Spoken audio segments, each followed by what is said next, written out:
And tonight, consumer groups are about to release their annual report of the top 10 consumer complaints. And one of the biggest is those telemarketing calls that keep coming even after you tried to block them.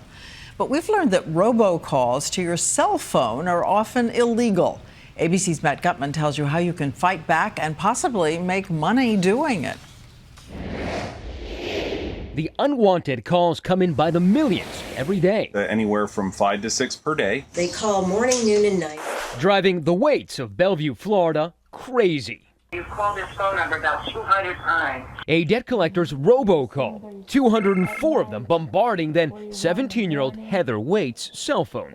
And they start calling 2 and 3 times a day. Thing is, Heather had no debt, zero. She was in high school. So I just shut the phone off. 68% of cell phone owners receive at least some unwanted calls. A quarter of them say it happens several times a week. What most don't know is that these kinds of calls to cell phones are illegal under federal law, and robocallers face a hefty penalty. They could owe you $500 to $1,500 for every unwanted call.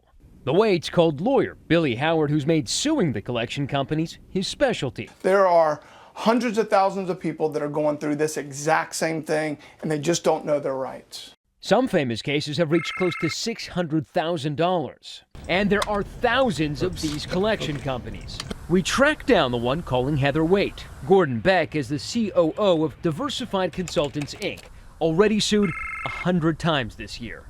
Although there is human error, we do our best every single day to make sure things like that do not happen. Human error due to sheer volume. Companies like Diversified make over 1 million automated calls per day to what they think are landlines.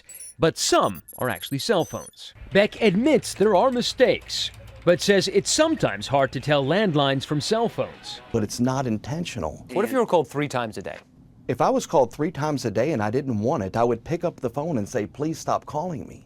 The Waits did that, but the calls kept coming. Each one of these phone calls is worth $500 at least. How's that feel? Well, we're both excited. It was now their turn to collect from the collection agencies.